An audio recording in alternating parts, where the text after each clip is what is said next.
ఆరోగ్యానికి ముప్పని తెలిసినా, పర్యావరణం నాశనమైపోతోందని తెలిసినా మనం ప్లాస్టిక్ వదలలేం. అంతలా మన డైలీ లైఫ్ లో ఓ భాగమైపోయింది. ఎంత ప్లాస్టిక్ కు దూరం ఉందామనుకున్నా ఏదో ఒక రూపంలో దాని వాడకం తప్పదు. ప్రపంచంలో నిమిషానికి 10 లక్షల వాటర్ బాటిల్స్ అమ్ముడుపోతుంటే 20 లక్షల ప్లాస్టిక్ కవర్లు వాడుతున్నారు. అంతెందుకు, ప్రపంచ సముద్రాల్లో ఉన్న కాలుష్యంలో 73% ప్లాస్టికే ఉందని పలు నివేదికలు చెప్తున్నాయి. అలాంటి ఈ ప్లాస్టిక్ ను ఎలా తయారు చేస్తారు, వాటిలో ఏ ఏ పదార్థాలు వాడతారో మీకు తెలుసా? ఇప్పుడు తెలుసుకుందాం.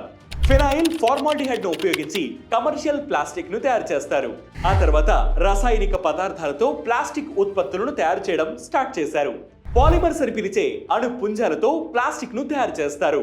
క్రూడ్ ఆయిల్ ను ఆయిల్ రిఫైనరీలో 400 డిగ్రీల సెల్సియస్ ఉష్ణోగ్రతలో వేడి చేస్తారు.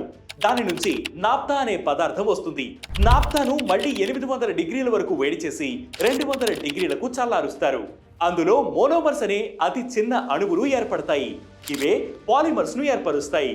ఈ పాలిమర్స్ లో కొన్ని రసాయనాలు కలిపి రకరకాల ప్లాస్టిక్ వస్తువులని తయారు చేస్తారు. ఎథిలిన్, ప్రొపలిన్, బ్యాటిలిన్ మొదలైన గ్యాసెస్ వాడి కూడా పాలిమర్స్ రూపొందిస్తారు. దీని ద్వారా ప్లాస్టిక్ తయారు చేస్తారు. ప్లాస్టిక్ సహజ సిద్ధమైనది కాదు కాబట్టి అది ప్రకృతిలో త్వరగా కలవదు. ఒక చిన్న ప్లాస్టిక్ కవర్ ను తయారు చేసేందుకు 12 నిమిషాలు పడుతుంది.